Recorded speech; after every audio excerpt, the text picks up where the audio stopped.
exposing properties violates object-oriented programming and can lead to basically your API being polluted. Is there a way we can make things private, but still get at them for tests? There is, and I'll show that to you in this live recording of a live coding session where we explore test hooks. Welcome back to the Quality Coding live stream. I'm John Reed, developer and technical coach, and I'm glad to be here with Mudshark and Marcus. Good to have you both, and third person lurking. Welcome. Hi, Eric. Haha. Whoa, more folks are coming out. Hey, Rick. Good to have you. And for folks who are watching after the fact on YouTube, welcome. Glad to have you. Was glad last time I said, if you like it, of course, give it a like and so forth. But I also asked for, leave a note, because likes are just kind of anonymous. They're just a number, a count. And I like hearing from people. So it was good to actually connect with a colleague this way. And that is a colleague at my new job. So that was exciting. I don't know if you're watching this time, but what else? I am, when I started this series, my goal was, I don't know quite what I'm doing. Let's just go for it. And then eventually blog posts would come out of it. And some did at first, but they were focused entirely on sort of project structure. Things like getting the test feedback faster, and setting up a build server on GitHub, if you use GitHub Actions, a GitHub server, stuff like that. But I hadn't really, hey Tommy, but I hadn't really written anything yet about Swift UI. That's about to change. I am excited to start a post about coming out on Tuesday morning, my time, Tuesday afternoon, evening for some of you. And rather than being about Mastermind, I decided to switch. When I have taught my TDD for iOS workshops in the past, I would start people off with, you should, if you're new to TDD, you should start with something that's not UI, that's not doing network calls, that has no persistence, and yeah, basically just business logic, just logic. No fiddly external real world things. And that's a good place to start. That is one of the best places to start TDD. Actually, probably the best place to start is with a code kata of a particular kind, which I use. I use FizzBuzz. FizzBuzz has pretty clear specs. Yeah, something with clear specs is a good idea. And then in my workshops, when I was teaching them using UIKit, I would say, now let's work on an app, something that has a UI. And I came up, actually, I didn't come up with it. It was like from somebody's Stack Overflow question, I think, years and years ago. It's like, how can I possibly TDD an app that counts things? That is, so that became what I use for my classes. A counter. It has a count, an increment button, and a clear button.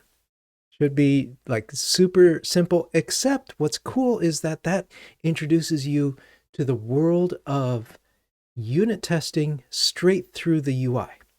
Not a UI test. Now, those of you who have been watching all this mastermind stuff, you know exactly where I'm going to go with this. But I put it out there as I'm putting this out there as an introductory post to get people's brain juices flowing. I want them to start thinking about how would you unit test this. I put out some sample code, like some Swift UI that is short but dense, probably not untypical, and say I ask, how would you approach this? How would you unit test this? Should you unit test this? What parts should you unit test? What parts shouldn't you unit test? And that's where it's going to start. And then I'll start getting into things like using View Inspector and some of the things, sharing a lot of the things that we've learned here together that you've helped me with. So I'm pretty excited, and thank you for helping me learn and grow in this. I love it too. Last time, thought it'd be nice, I've done this a few times, but to review the retro of last time, because it's not just about getting the tasks done, it is about the learnings, right?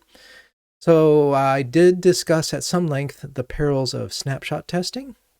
Not bad, you just have to be careful. We wrote our first parameterized test. Yay! But learned that you can't use member variables as arguments for those parameterized tests. They have to be external. Could be static, I suppose, but basically they need to be outside. We did... Oh yeah, I learned that with a parameterized test, you can tap show to get details of like what passed, what didn't pass. Leaned more into using a helper with a common name, make SUT, to make the system under test.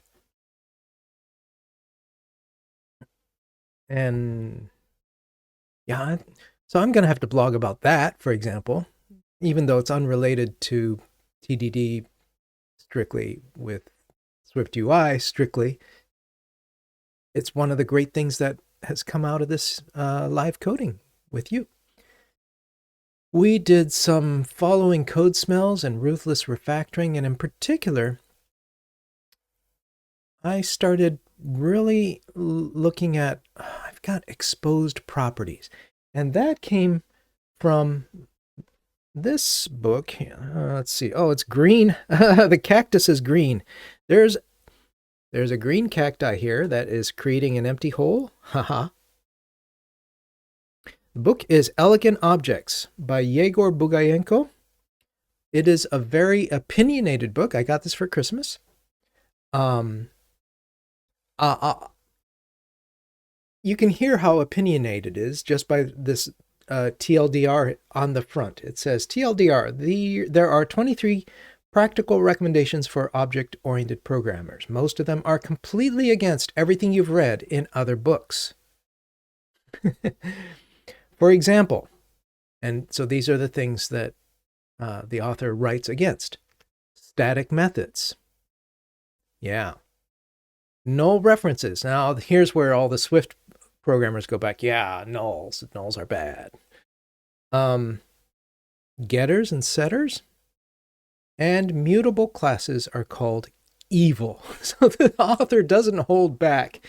But this was recommended to me by friends of mine, dear friends, who in the Northwest got to take some really great courses on object-oriented programming from a person named Fred George. And while what Fred teaches is not exactly what's in the book, and there may be probably things in the book that aren't what Fred teaches, there was some overlap. And in particular, I feel like I've gotten sloppy with exposing properties because it's so easy to do.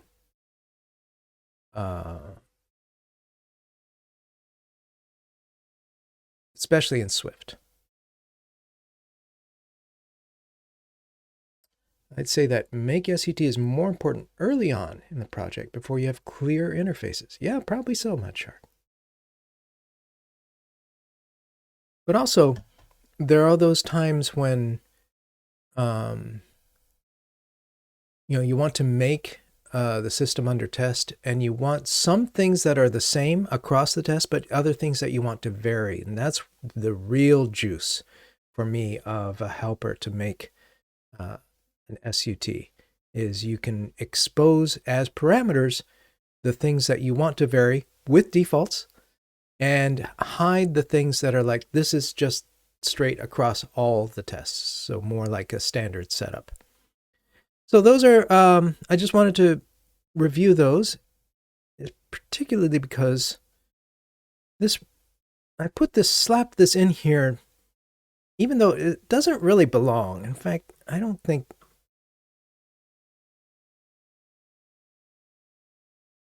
it doesn't belong. It is its own thing. Let's make it its own thing. It's just it's work that we've discovered, and that's what makes a discovery tree so valuable.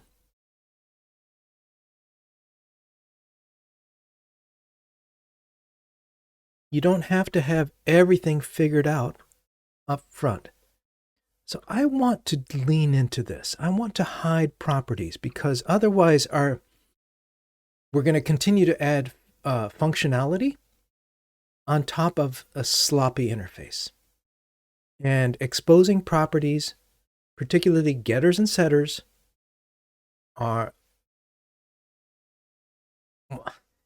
we don't even have getters and setters usually. We just expose the property in Swift.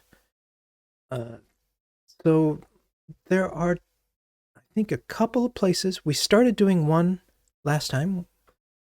There are at least a couple of these. Let's find them. Secret. Well, let me start up here. So code choice with just a couple of properties is fine. It's just a bag of data.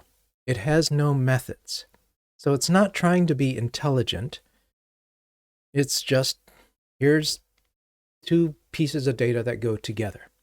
Nothing wrong with that. Feedback, we're starting. We don't quite know what that's going to be yet. Or no, that is correct. The raw feedback is correct. Feedback pegs, we are starting. Don't know what that's going to be yet. So I'm not going to worry about that quite yet, although that exposed secret gives me pause. Game is more complex. We'll come back to that. Guess? Ooh, guess has some... No. Guess has the property hidden away in a private. But secret has the code exposed. Again, if all secret had was a code, that would be fine. But it's got smarts. Because it has smarts, I don't want you to see the code. Let's see what Secret Maker has. Okay, Secret Maker doesn't have anything exposed. So let's see. We've got Secret and the game, I think. Yeah. And don't know. Well, let's find out what's going on.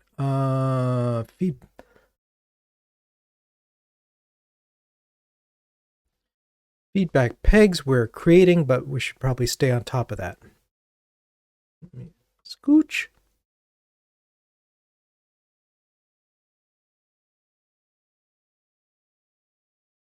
Actually, I should scooch these SwiftUI testing improvements over to the left.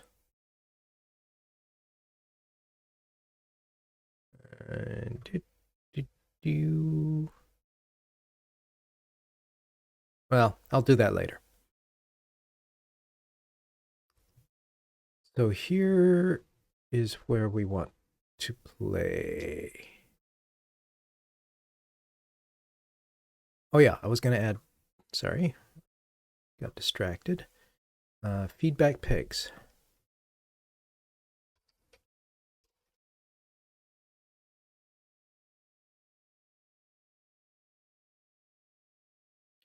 So we'll come back here. I'm just going to mark it as to do, just so we are clear. And let's do some cleanup. Okay. And let's start with secret and see what happens.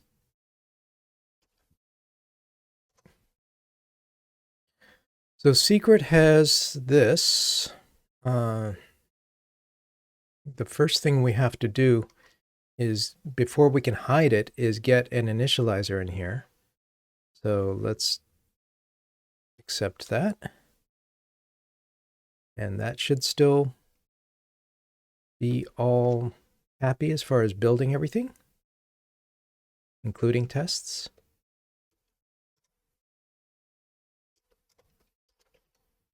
So that is a very low risk refactoring. Add init to secret explicit.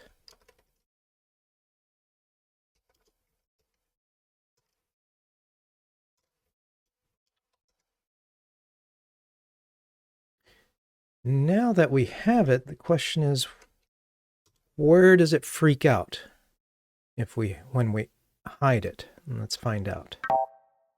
One place. So the dot means low risk. A dash is higher risk.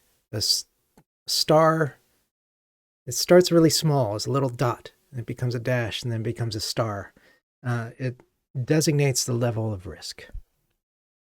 So here, look at this.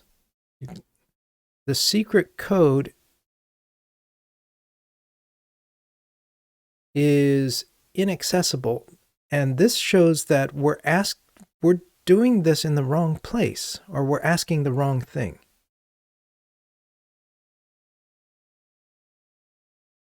Maybe in the secret itself? I mean, wait. At least this is the only place that seems to be yelling. And I did a full Command-Shift U build to build both the source code and the tests. So let's move this. Let me first set things back so that we are green.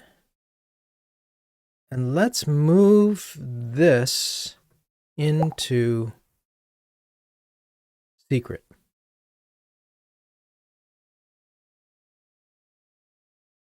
I'm just going to copy and paste this code and slap it in somewhere.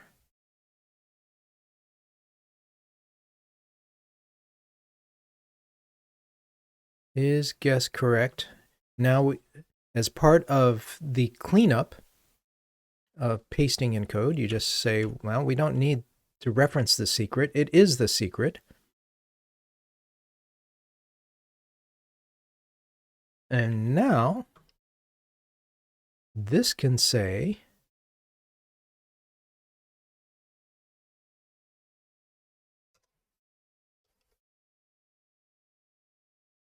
like that. This should pass.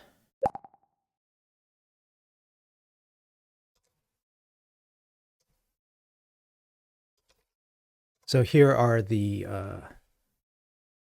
layers of the commit sort of notation. And that one I needed tests to verify, so it's test supported.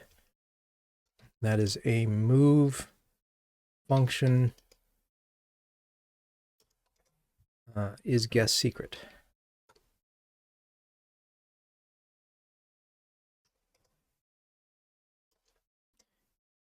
Now with that in place, we should be able to do that. And I'm going to just run the test. Whoops! Okay, well, that wasn't the only place. What's going on? I thought a Command-Shift-U would pick up everything.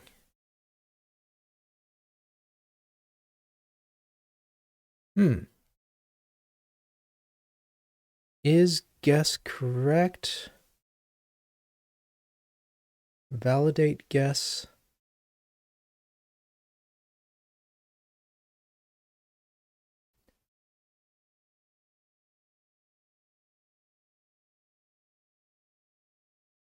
I kind of like is. I when possible for anything that returns a Boolean, I like being able to say is, have it be a question. So rather than validate, I want it to be a question, and typically it's with is. It doesn't always have to be is.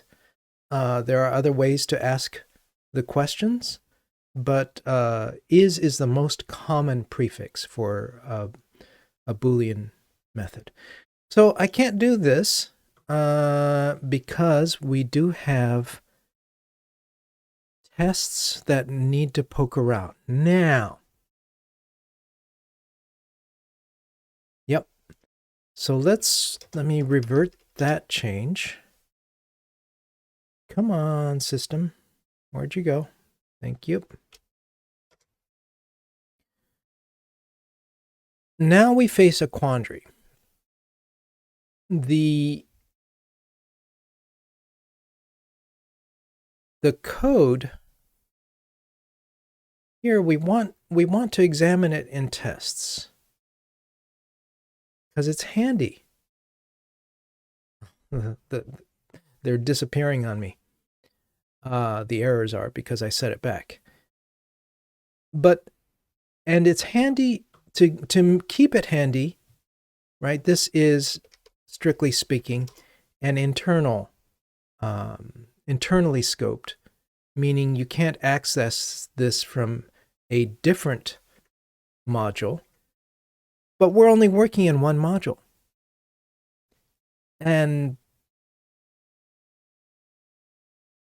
by having it exposed, it was easy to use. And by having it easy to use, access, that led me to slip up as far as like who should be doing the validating. Deprecate. Well, that's an interesting way to do it.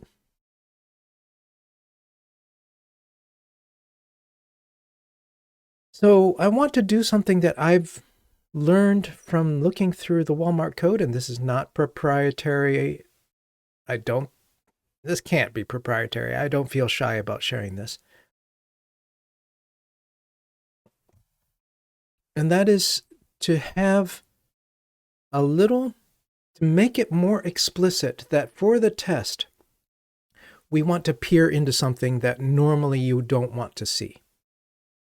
And I've always described this in the past, as people have complained to me for a long time, that why should I have to expose, how can I test privates?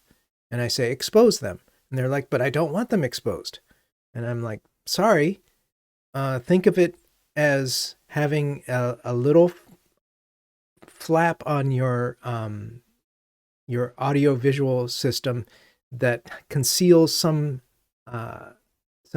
controls, maybe some knobs or some inputs that you don't normally want. For example, you don't want the microphone input to do a room scan, a sound analysis exposed all the time. You don't use it all the time.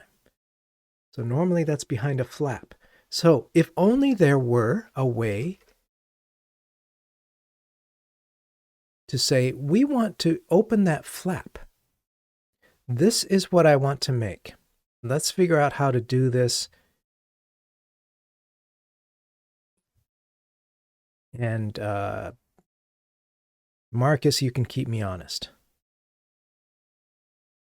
So let's see. In an extension to secret, not equatable, I want to create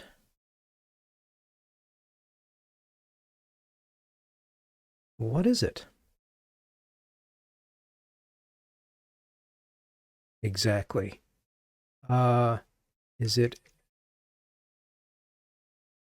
a struct called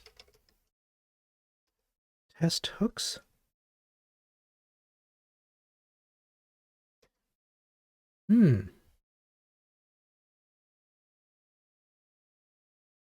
Good question. I don't know. I'm just following sort of what I've seen. I know what I've seen is hiding it like this so that it definitely doesn't go into prod, but it's handy to have it there with the stuff. Also, I think it's handy to it's important that we keep it in the same file so that we can have access. Let's see how this rolls. We may be using like file privates to get at things. So if we create a struct called test hooks and then something like that.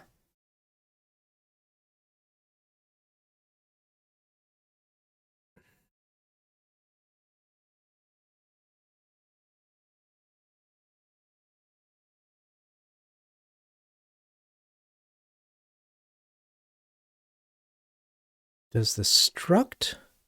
So there's some trickery here. Let's see if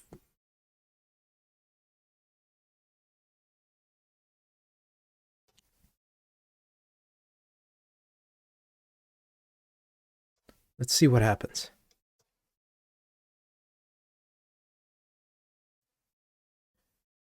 Something like that, where we say to get the test hook, we want a test hook on self, where the struct is going to have special secret accessors.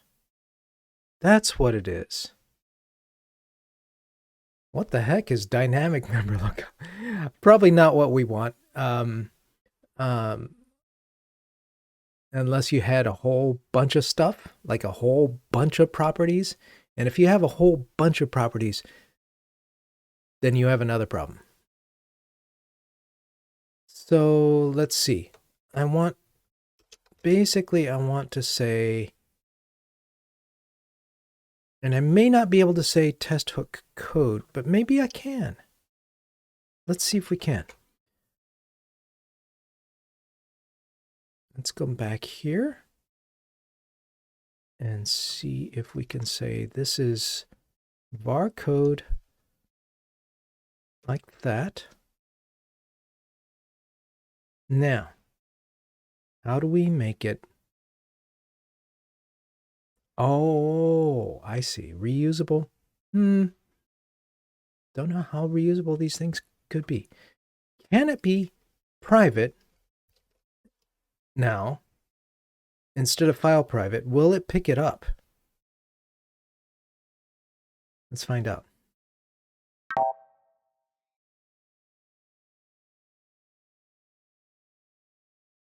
Code is inaccessible. I wish this show would do something. Doesn't this look like a button? This has never worked for me. Like, go to the place it's declared, please.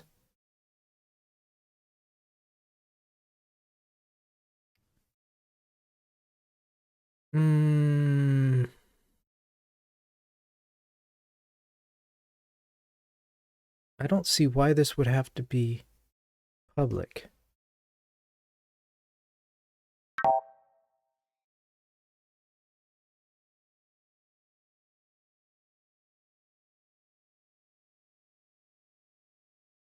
Is it because it needs a different name? Let's try a different name.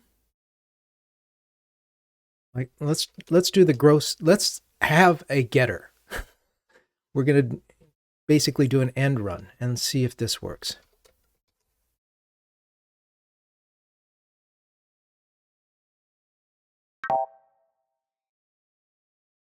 Value.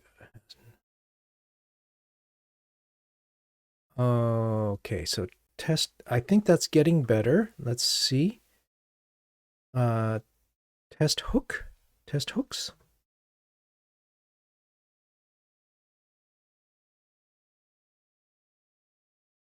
I'm not sure which it is. Yeah, John, do it right.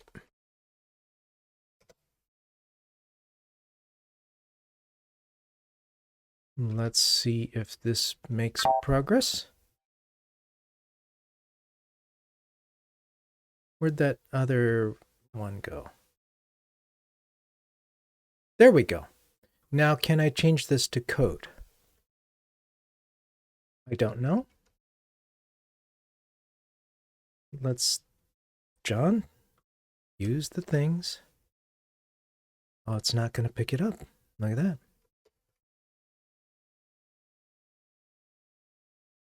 It didn't find it. Will it build? Okay. So now we have code is private. Inside this special secret, in the sense that if you use this in production code, it will not build release build for you. So that'll stop you. We create this idea of a test hook that can take the thing under test. Maybe we ought to rename some things. Like make this the SUT.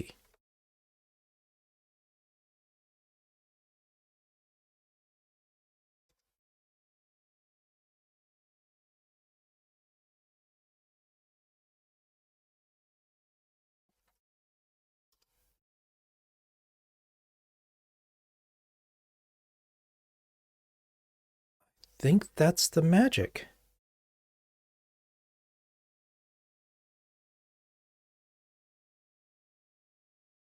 I always run tests in debug mode, so that shouldn't be a problem.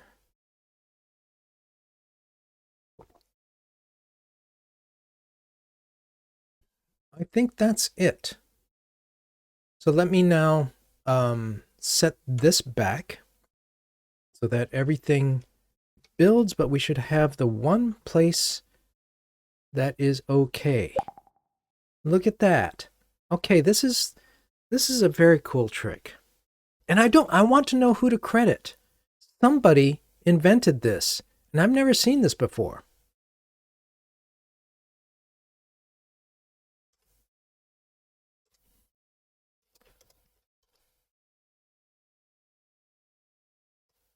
So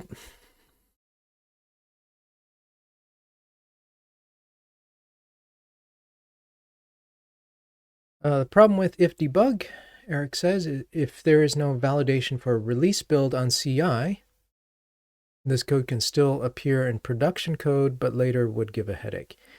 True. So always be building a release build, I guess, in addition to your tests, which I'm probably not doing right now. Let's look at that. But let's get this in.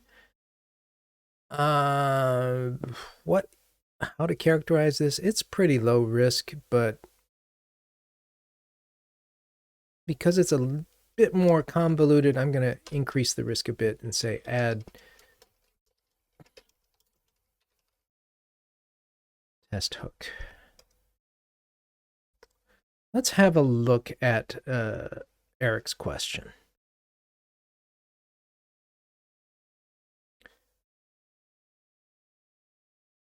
So with internal,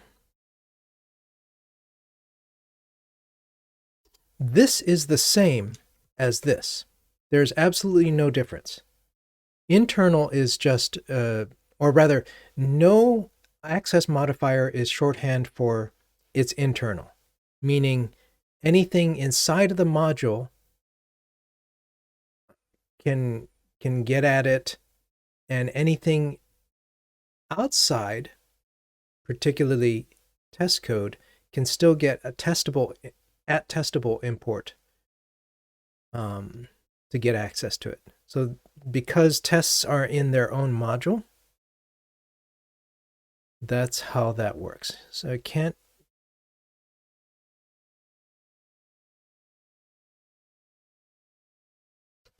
We really want to do this with a way for tests to get a backdoor. So that's where this comes in.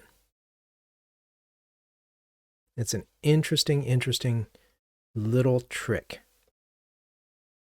Let's take a look at what gets built.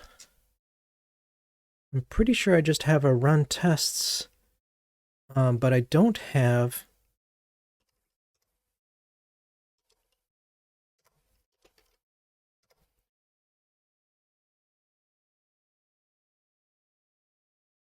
all I'm doing, so thank you, Eric. All I'm doing is run tests. So I think you are quite correct that in order to guard against somebody sneaking in, accidentally making calls, whoop, my checklist is still up, to stuff that's hidden inside of ifdef debug, we need to ensure that that is okay. So let's just see if I can't add it right here. Build.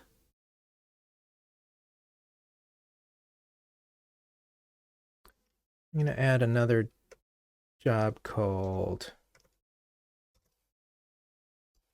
build release.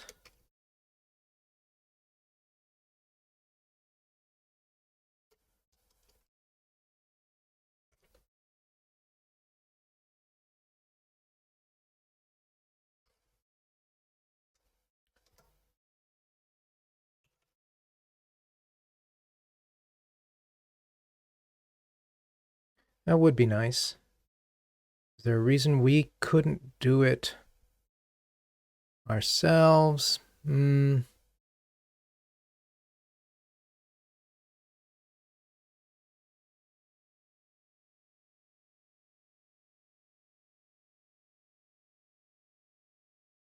going to skip all this other stuff because I'm already getting this information about the test runner. I think all we need to do is have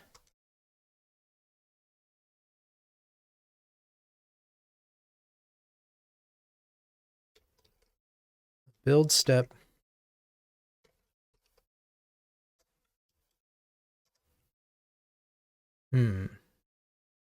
probably should make a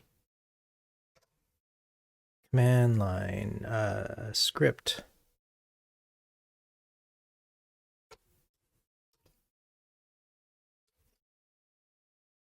To build release.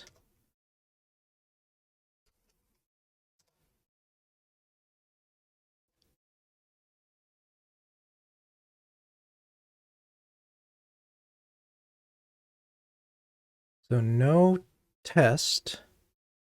How do we set the release? In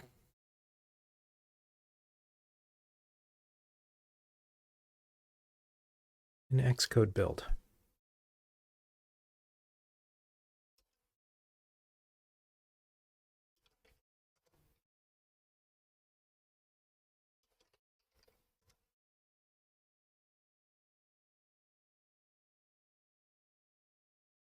Configuration.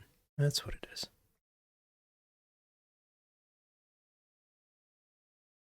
Let's try this.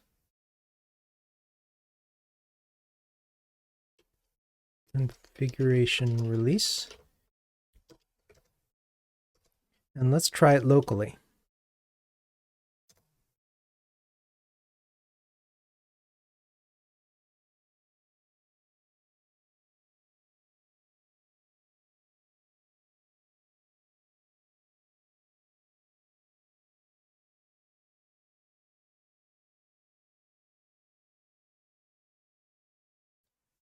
Did it make a release build?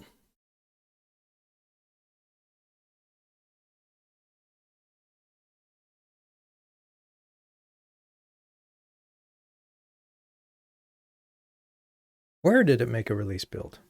Did it do it in derived data, blah, blah, blah? I'm pretty confident. Let me try something else. Let's say I specify a configuration that doesn't exist.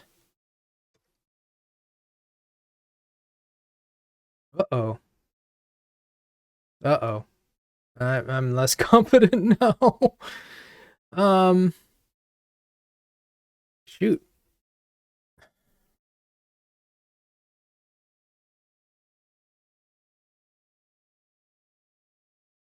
I see. I'm just going off the question, not necessarily an answer. Anyone know how to do this?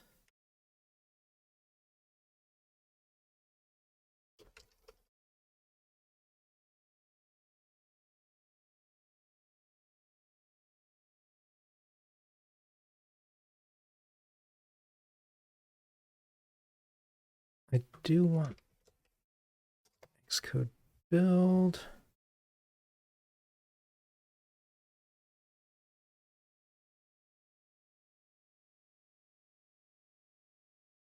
I'm puzzled that it didn't scream at me for an oddball configuration name. And I don't have a way of looking at it. Maybe there is a way of looking at it. Huh.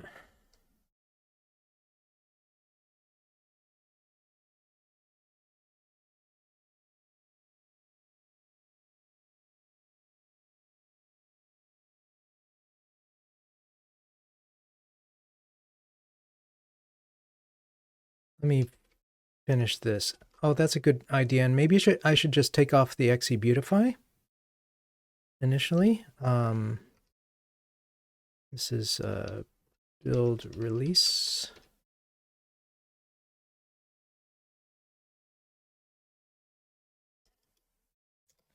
Let's take off this for starters.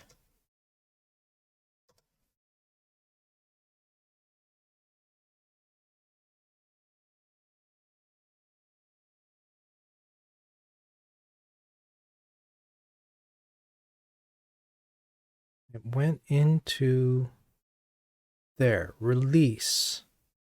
It did go into release. So that's good. That wasn't obvious.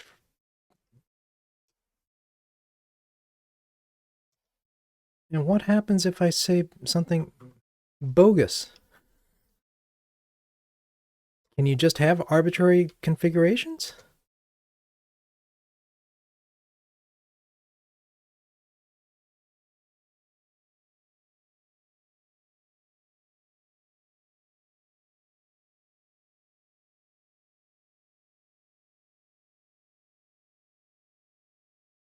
Yeah. It's true that debug is a convention.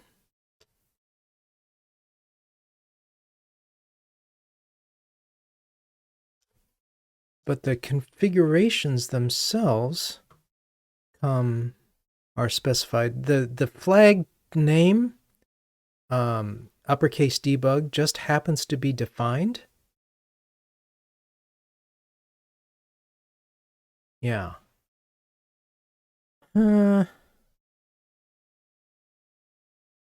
Well, I don't know why it's not screaming, but it does seem to be working. Let me just make sure. I want to see without.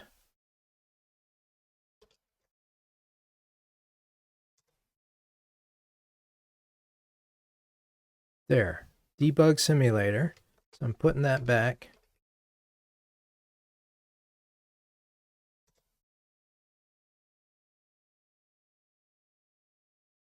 All righty. Let's try this. So this is an environment, a change that affects development setup, but doesn't affect the sort of the purity, the sanctity of our code. It's more like ops, right?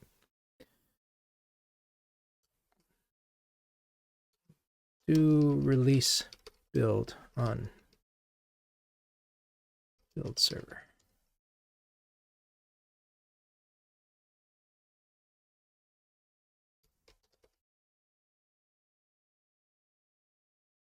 Yeah, that's puzzling. I don't know what's up with that.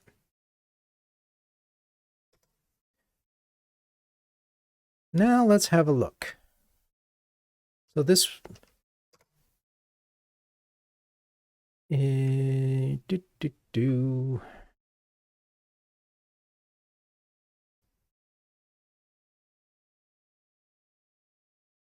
it's going off in parallel. Whoops. And it died.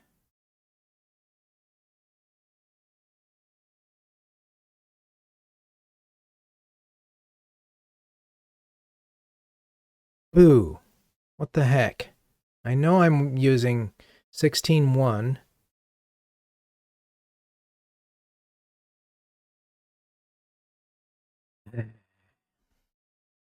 I'm using 16.1 out here. Wait, did I say so?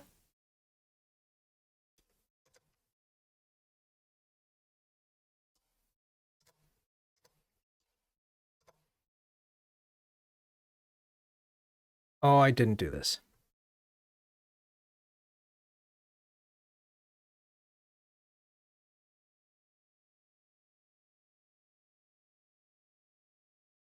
Yeah, whoops.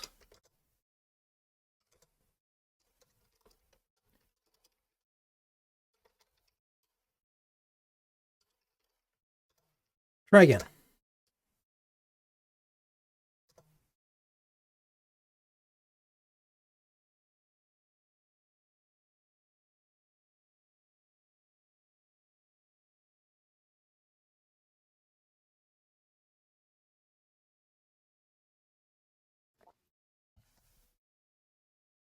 Well, we're getting feedback quickly.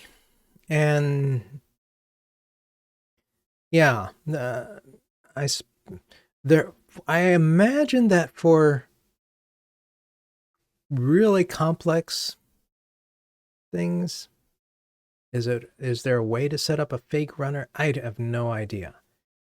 But by using the script, at least, I pushed some part of it out into something we could run locally.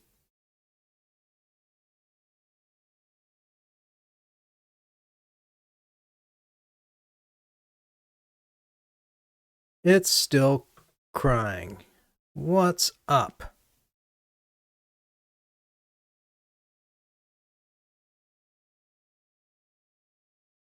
Is this the right one? This is the wrong one. Why is this still going? Why hasn't it kicked it out? I thought I had that set up. I'm sure I had that set up. Cancel in progress is true. Okay, so I'm looking at the wrong one.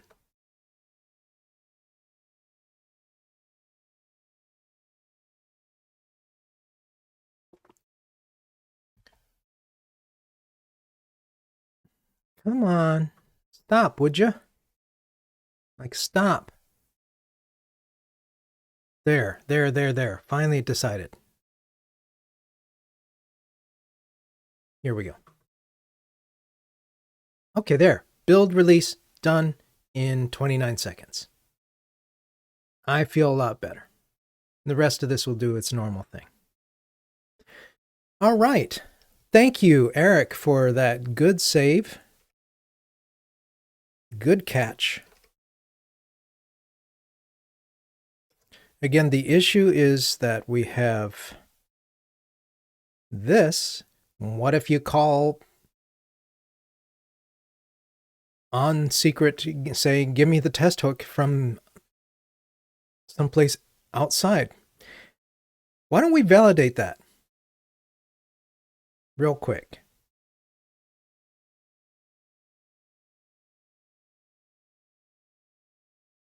So the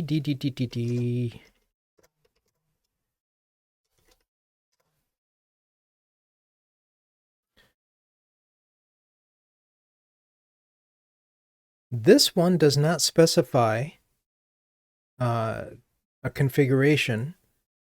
My goal is that it we want it to go fast. I was really surprised at how fast the build is, though. Oh, because it only had to build the production code.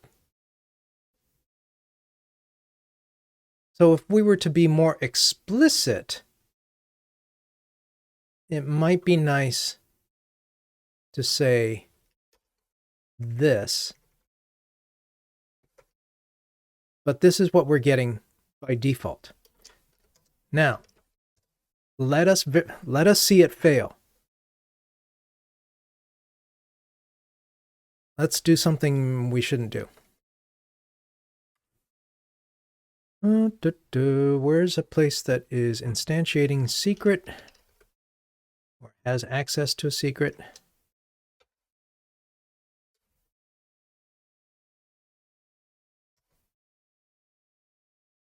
That's not in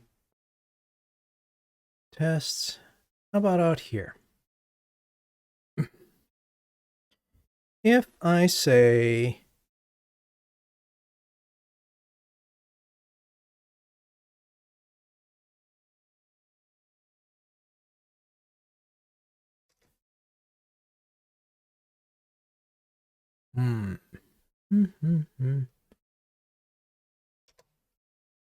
secret test hook code and just right, that'll build. I can confirm locally by switching the build configuration that that's a no-go. But let us see it fail out there. What is this? This is a expected. We're testing the CI system, right? The build server. So I'm going to give that a special, like, bang.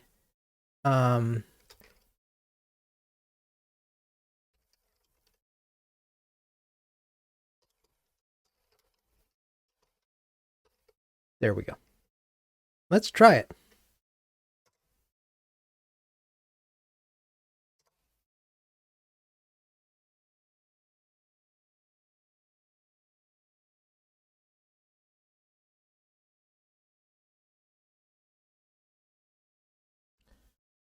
Expecting this to go red.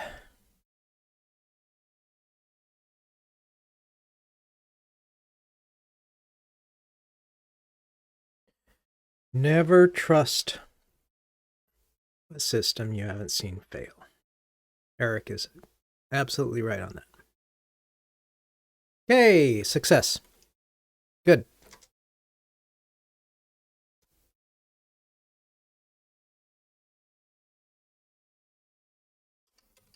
I guess I could just say revert head. There we go. Okay. Let's jot some of these down. We don't forget.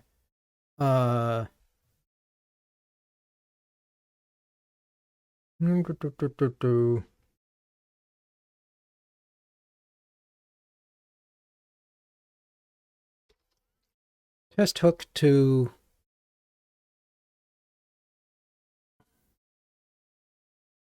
expose for tests, but otherwise keep private. And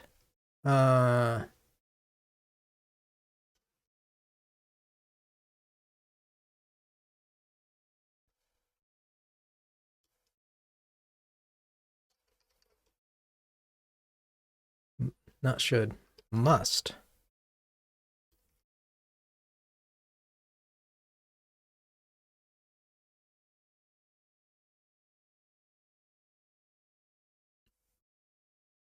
You could have debug stuff.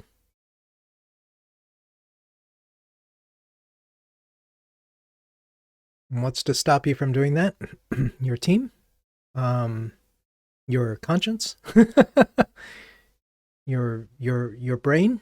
I don't think we're going to completely eliminate stuff. You could write a custom linter. That would be the other easy way to do it, would be to add a linting rule that test hook access is only allowed from a test module.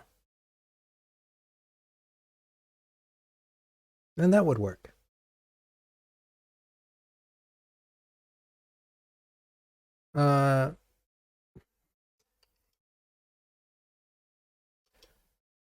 We did a test that the build fails.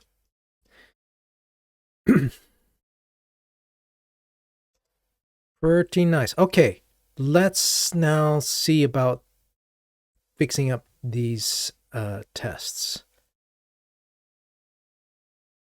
So any place I have result code, I should be able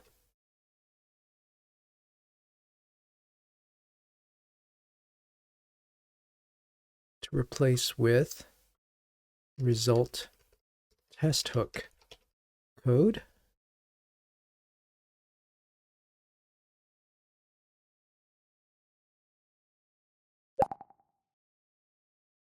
That was one place.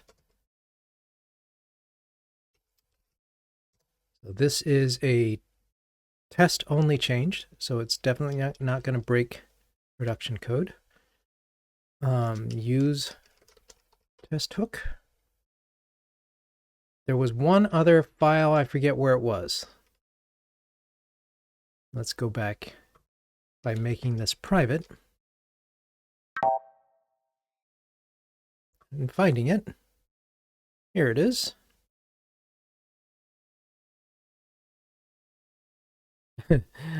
This is sure a lot of dots.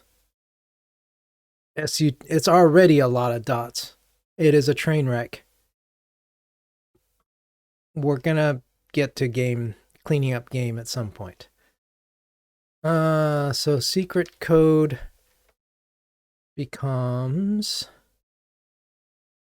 secret test hook code. And now we should be green. Nope, one more.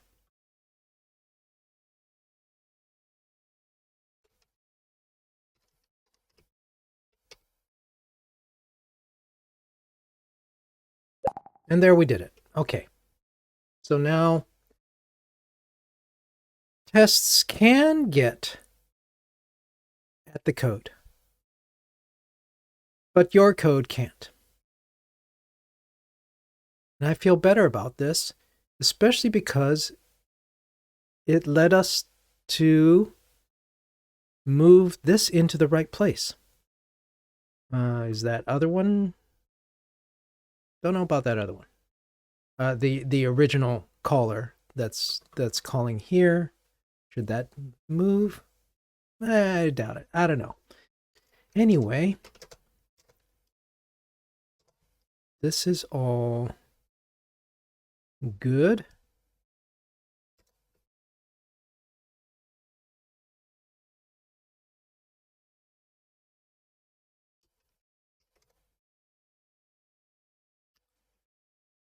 And that is low risk because it builds, but it is a refactoring. Make secret, make property private.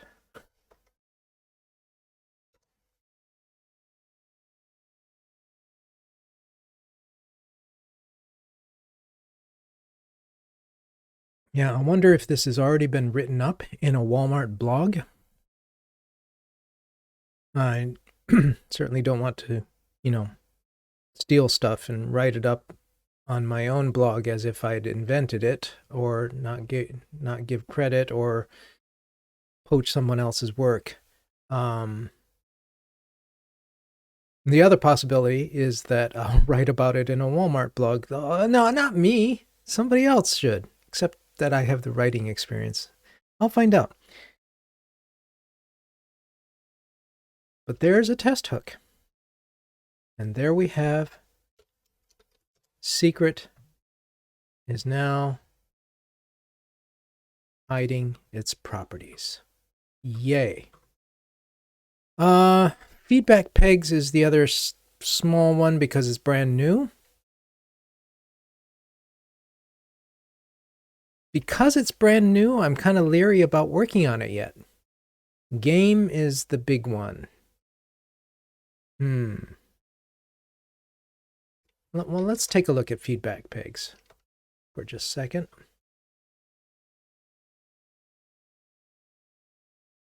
Okay, I'll check it out, Mudshark. Thank you.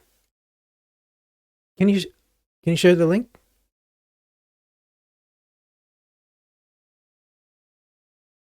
I didn't know that, Eric. Thank you.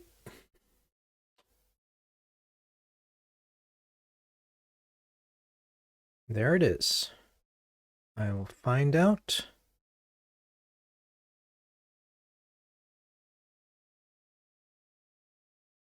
Okay, so it does. I kind of want to compare. How does this compare? Me going sort of strictly by memory. If debug extension some class.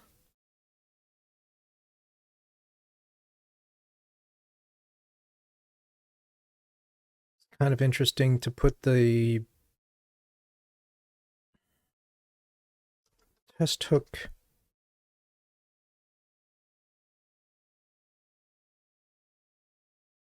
test hooks. I guess there could be multiple. Here it's just one. Let's do some renaming. Test hooks. Ooh, it's not picking this up.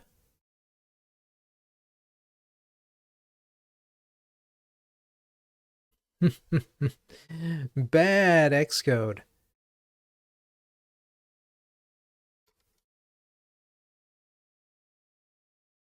This is now broken.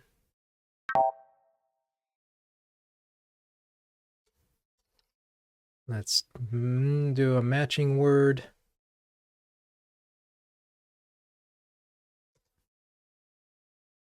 Replacement.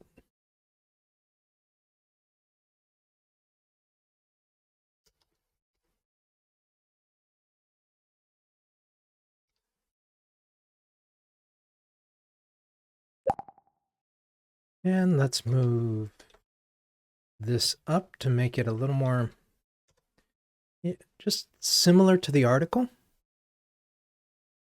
I like vars, computed properties that are one-liners, just to look like that.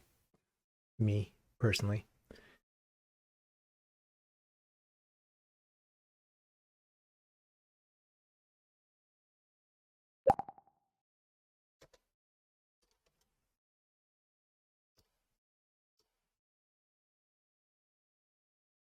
Rename to test hooks plural.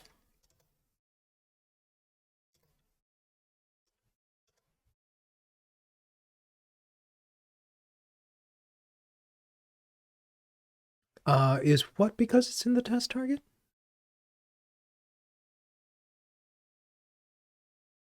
Mudshark? Let's see. Struct var, okay.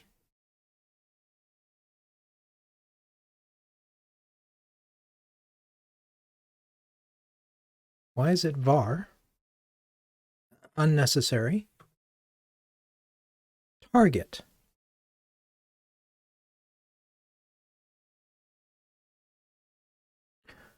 Oh, that it didn't pick up the rename. Rude. Target. Test hooks target self. Let's try, let's experiment. I'm just going to do some renaming here. And say if we can just simplify things a bit.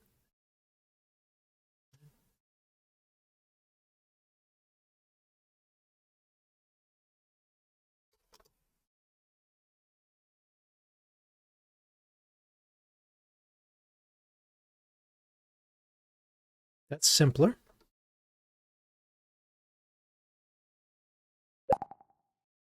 Because I don't really mind that, we're doing some sneaky stuff here. I don't mind that the target is exposed.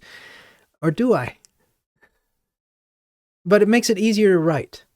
And in terms of Eric's initial thought, like, can we make this um, boilerplate? Well, there's almost nothing to make boilerplate, which is nice. Do I still need this to be public at all?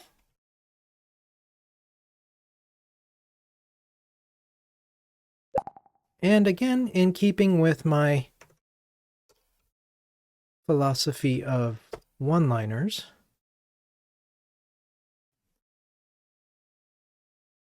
yep. Thank you, Andy Coder. You and I, yep, quite correct.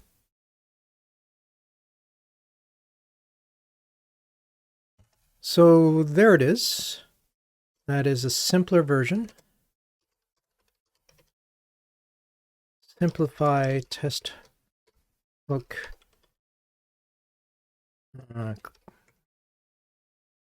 definition.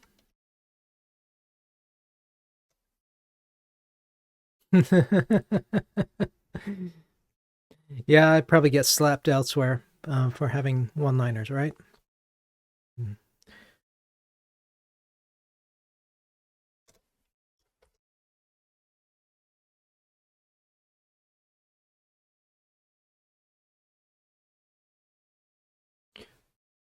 Thank you for the article. That was, oh,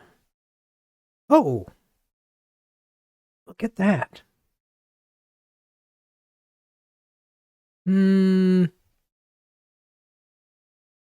Ah, here it goes to a little more trouble.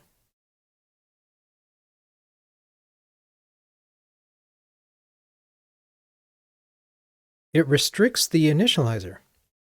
Okay, so what's up here is a little easier to understand. I would personally avoid macros when possible. Still, I wonder. It's a good question. I do like having it be a little more restricted. Restricting the initializer to file private is interesting because that means who gets to make the test hook? Only the extension does. I like that better.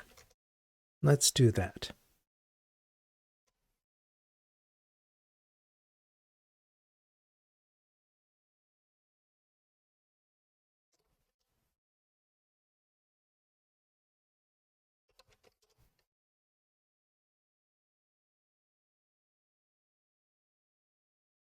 Yeah, I like this. I like this.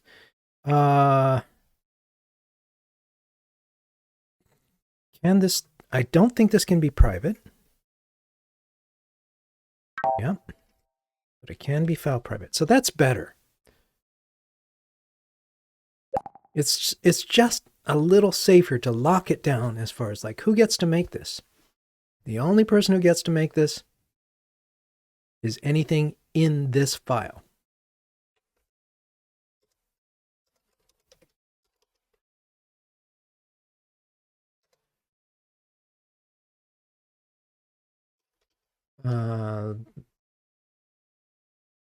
Add access tighten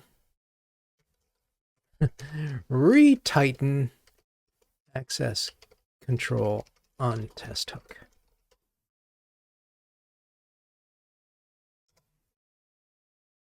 And I really like the idea of making this into a snippet. Those of you who subscribe to my blog know that I offer my code snippets to subscribers.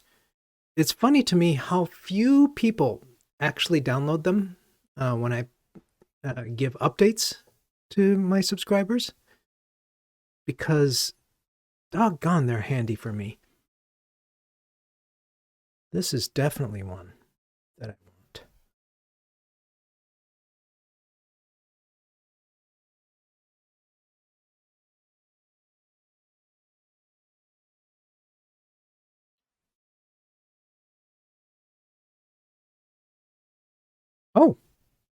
Here's your answer, Rick. If you need a Swift macro to do the same.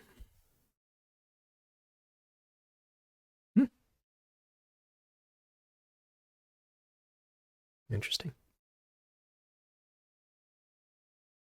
I'm going to have to chase down this Puneet fellow. Where is Puneet?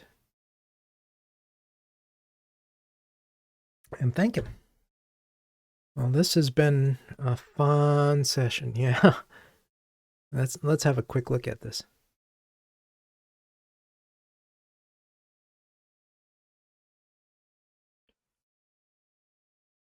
Once you make it, though, how do you make the little secret accessors? What's it look like? Import testable macro at testable class your class private var. Oh wow, does it just expose all privates? Well, that's another way to do it, I suppose.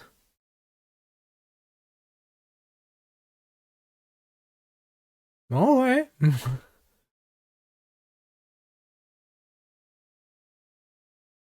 Well.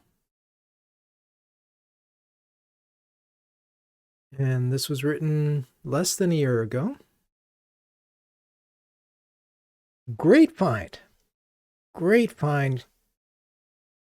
Glad I didn't give away any secrets. No, there can't be anything proprietary in here. So this is good. Why don't I make a little code snippet right now?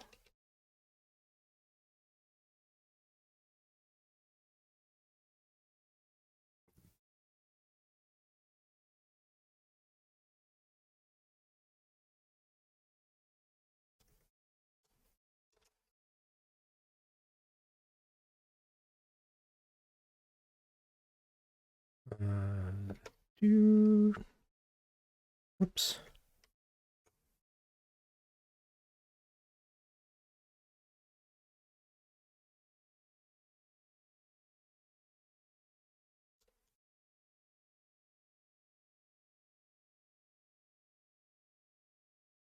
Okay, the name of the target class name. I need to copy and paste this.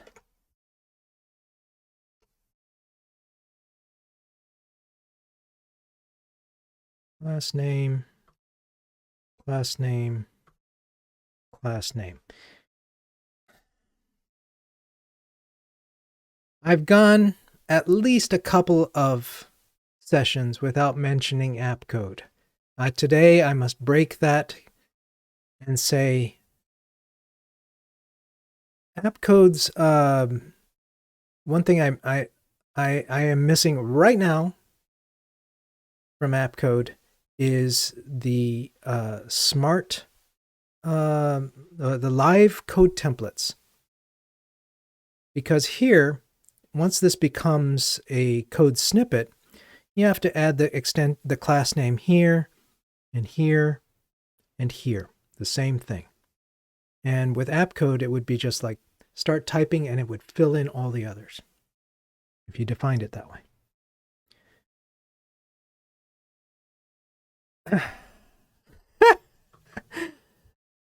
Do I have an app code? Yeah, I need like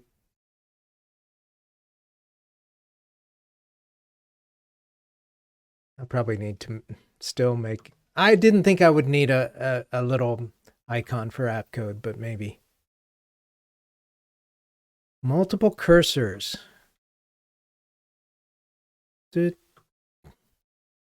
I'm trying.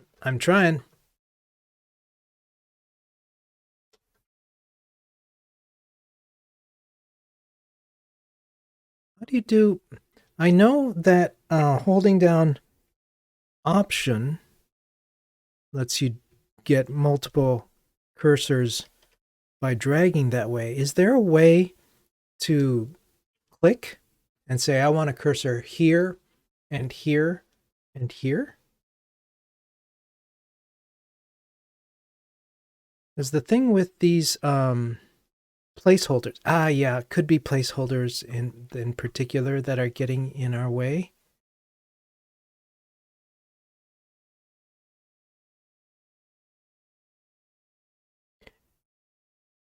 Eh.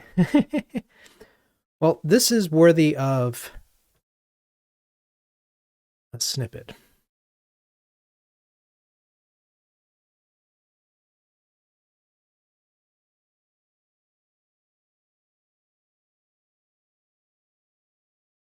Mm-hmm.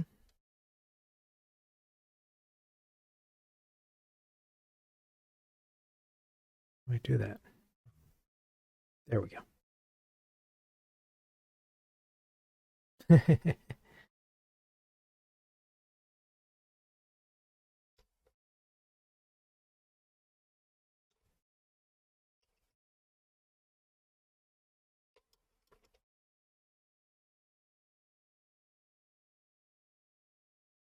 I'll figure out stuff like scope and so forth, but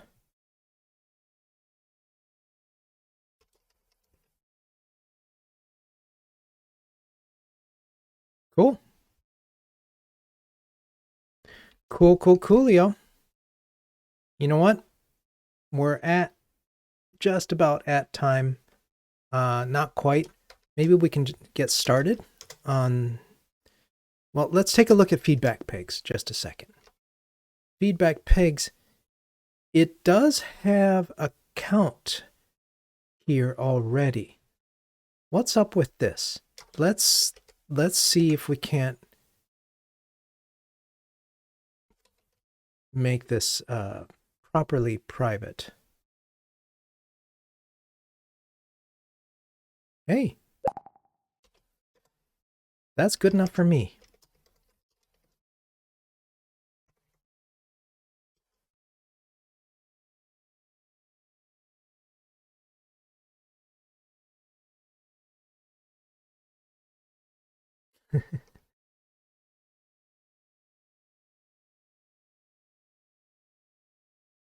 We'll chat about work stuff offline. Control Shift click.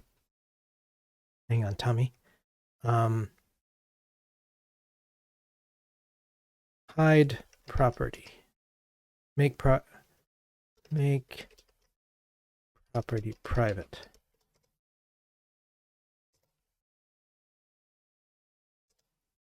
Let's try Control Shift.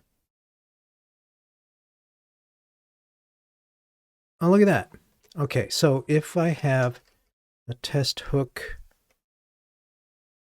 Oh, I didn't create a an abbreviation for it. Organizer?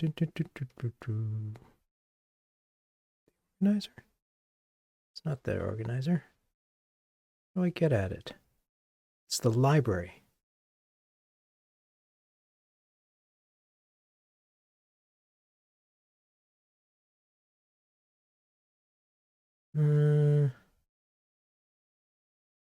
Completion.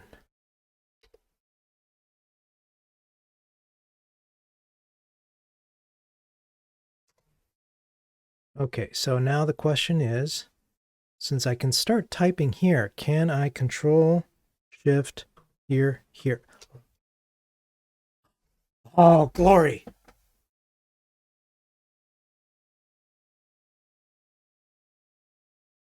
Oh, insider trading. I thought you were talking about work. Yes. And look at this. Okay. Thank you, Tommy. So let me do this again so that I can learn.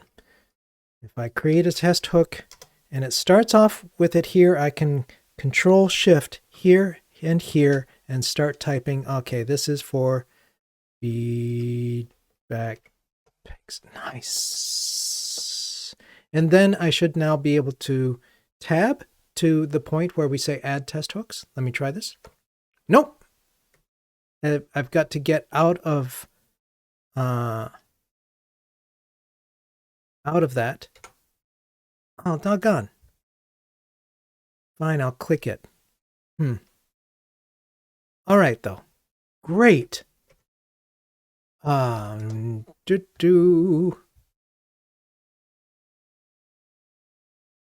This is a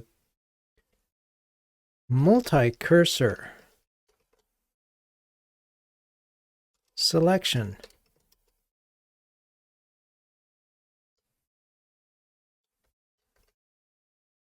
Control plus Shift, which is great for that scenario. Wonderful. Wonderful. All right, then that leaves, that is done. And so that's the next one to come back to. I'm good for today.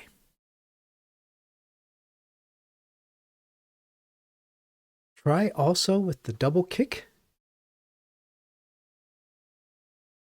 Double click. I'm like double kick, like you know, double 2 kick drums.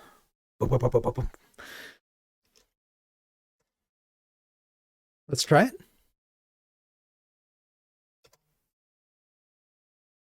So double click with Control Shift. Click, click. Click, click just turns a placeholder into a raw thing. Now, I really like this.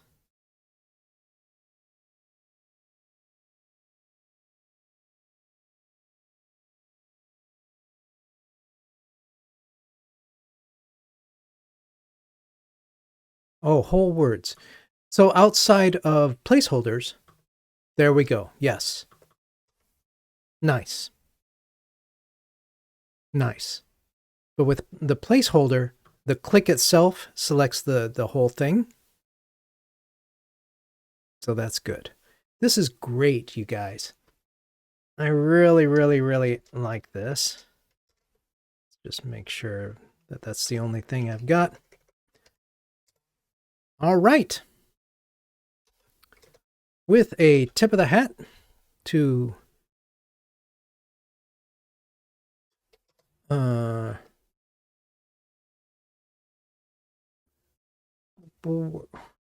did I blow away the article already? Tip of the hat to Puneet, and also to me discovering this. Either Puneet is in Walmart or somebody in Walmart read this. I've never seen this trick. This is my first time creating a test hooks, and I'm happy. I'm happy. Anything else that we want to note of stuff we've learned? I do want to say that this is especially handy for the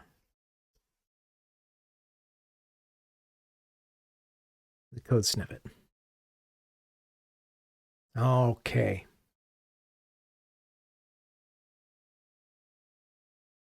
Cool. Cool. Good stuff, y'all. So now, actually, in 90 minutes, we have a pretty coherent recording for those who are watching on YouTube. Thanks for watching. Do give this a like. Do add a comment, just so it's because I like it. It's fun for me. I learned a lot, and